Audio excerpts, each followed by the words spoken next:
Now, you can listen to Wine and Dine Radio while shopping at the grocery store or your neighborhood wine merchant. Wine and Dine Radio can be heard using your wireless internet on your cell phone. You're listening to iWineRadio.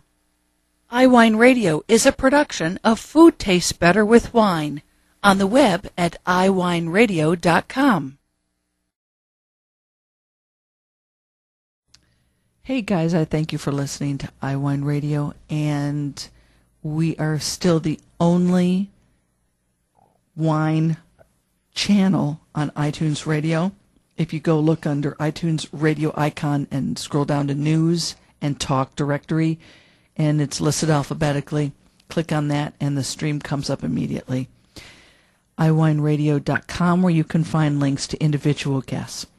And if anyone's interested in advertising or becoming an underwriter or sponsor, please contact us at iWineRadio.com. We really, really appreciate your support. The more support we get, the more conversations I can have with fascinating people around the world, including you. If you have a story to tell that you'd like to share on iWine Radio, go to iWineRadio.com and contact us, and we'll go from there. Hi, my name is Amy Olsen. I'm the Membership Development Manager here at Zinfandel Advocates and Producers. We invite you to join us for the 22nd Annual Zinfandel Festival happening at the Concourse in San Francisco. For more information and for tickets, go to zinfandel.org or call 530-274-4900. See you there.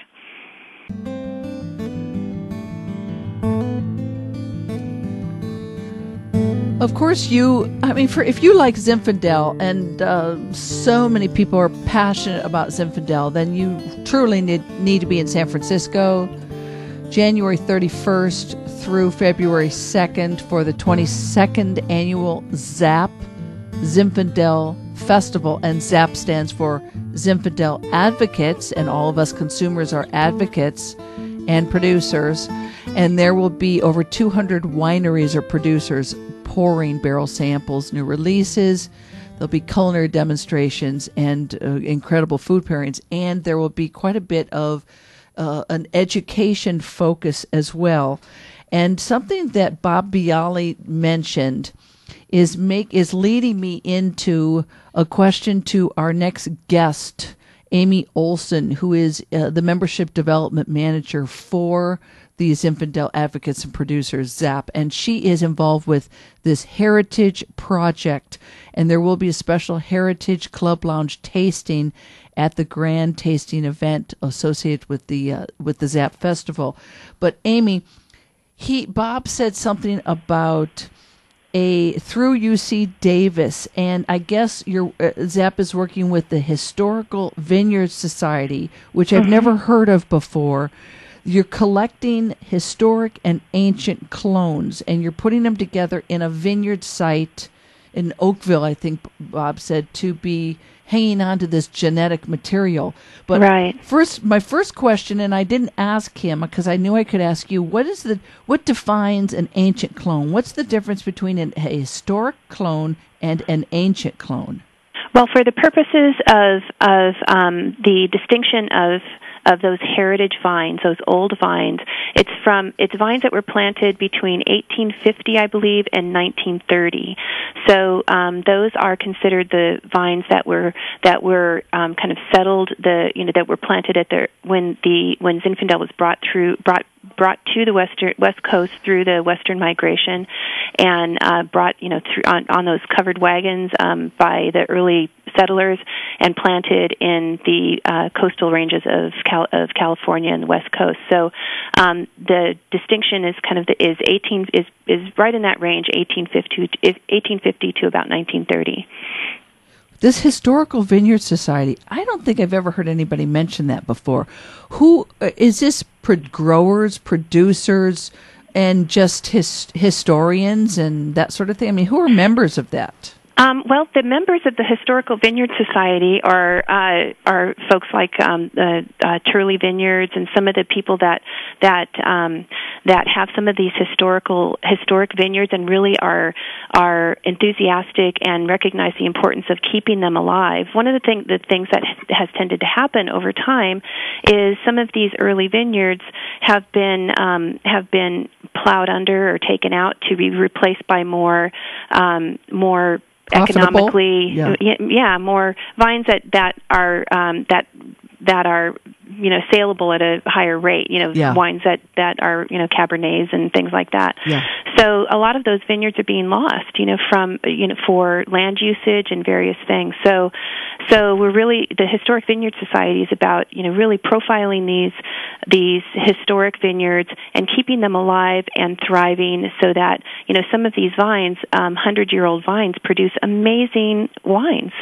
So the grapes are really concentrated and produce wonderful wines. So Zinfandel Advocates and Producers is really about reaching out to the public and having people really develop an appreciation for the wide range of flavors that Zinfandel grapes produce, the wide range of styles that the winemakers produce, and really showing it off as the refined and wonderful wine that it is, and to having it take its place among the fine varietals of the world.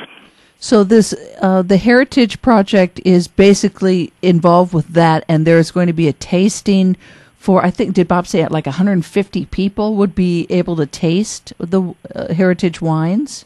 Well, actually, at the festival, we have the Heritage wine available, and what the Heritage wine is each year from this vineyard that's run by UC Davis, which takes these clones and creates genetic replications of these historic vines, and creates works on creating virus-free strains of the vines so that they can be propagated into the future. We take the grapes harvested from that vineyard each year, and a different ZAP member producer winery creates what is called the Heritage Vineyard Zinfandel for that year. In 2010, Diane Wilson from Wilson Winery produced that wine, and the 2011 vintage was produced by Scott Harvey of Scott Harvey Winery. So that wine is only available through ZAP, and it's highlighted at the festival at all of the different events. So at the tasting, anybody can go up to the Heritage table, which is will be in the ZAP Central area of the concourse, and enjoy a taste of the current vintage of the Heritage Zinfandel. And it's also available for sale at the festival as well, where it's not available for sale at any other time during the year. So, so it's really a very exciting opportunity to really kind of get a taste of that, those historic vineyards in a glass. So what occurs to me, and I'm sure this is going through some people's mind listening to our conversation, is that people are used to these days being able to order wine online. And there are people, I'm sure they're going to say, doggone it, I want to be able to order that Heritage Zinfandel from ZAP. But there is absolutely no way they can order it online. They have to physically be present. Currently, you need to be at the festival to acquire a bottle of that wine. Okay. You can also purchase it through the winery that produced it for that particular vintage. It is a very limited production, so so it's kind of a first come first serve on getting your bottle of Heritage Vineyards Zinfandel. But the festival is really the prime place to get a bottle of that wine. And what wine will you be pouring this year? 2009, 2010? I believe we'll be pouring the 2010 Diane Wilson produced Heritage Zinfandel, and I believe the 2011 will be available as well. That's going to be available at the Winemakers Dinner, which is on Friday night at the Fairmont Hotel, which we still have tickets for, and that's a wonderful event where you're hosted by one of our member Zinfandel producers at a table for an amazing gourmet dinner. There's a live and silent auction, and our theme this year is Casablanca, so we encourage people to dress up in their finest 40s attire and join the fun. Wow, that makes so much sense then to cross over to this heritage Zinfandel with a theme of 1940s. Yeah, it kind of takes us back into the historic times. Wow. So if people want to learn more about literally how Zinfandel came to the West Coast, they can access some information through the Zinfandel.org website? Yes, on our website there's an area called the Zinfandel Chronicles. We also have hard copy covers of that available as well. But in the Zinfandel Chronicles, we've started to archive that information of the story of Zinfandel, how it came to the West, the families that began the vineyards in the early times, and how it's being propagated into the future. Okay. So people can go to our website at zinfandel.org and just click on the heritage link, and then there's a link for the Zinfandel Chronicles, and you can read through that information or contact us and we can get you a copy of the hardcover copy as well. It's a great educational tool and a wonderful story of wine on the West Coast. Wow. Well, Amy Olsen, this has been wonderful. We thank you so very much for your time talking up the 22nd annual ZAP Zinfandel Festival, January 31st through February 2nd. And you're giving me all sorts of ideas for continued conversations about this subject in 2013. Thank you so very much. I wish I could be there with you, but I hope a lot of listeners are joining you. Thank you so much, Lynn. It's been a pleasure. We will have links up to everything she mentioned here on Wine and Dine. And really, you attend this event, get up with me, and maybe there's an interview in it to share your thoughts. Now you can listen to Wine and Dine Radio while shopping at the grocery store or your neighborhood wine merchant. Wine and Dine Radio can be heard using your wireless internet on your cell phone. You're listening to iWineRadio. iWineRadio is a production of Food Tastes Better with Wine, on the web at iWineRadio.com. Hey guys, I thank you for listening to iWine Radio, and we are still the only wine channel on iTunes Radio. If you go look under iTunes radio icon and scroll down to News and Talk Directory, and it's listed alphabetically, click on that and the stream comes up immediately. iWineRadio.com, where you can find links to individual guests.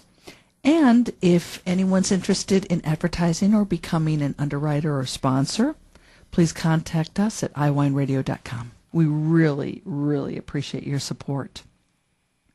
The more support we get, the more conversations I can have with fascinating people around the world, including you. If you have a story to tell that you'd like to share on iWine Radio, go to iWineRadio.com and contact us, and we'll go from there.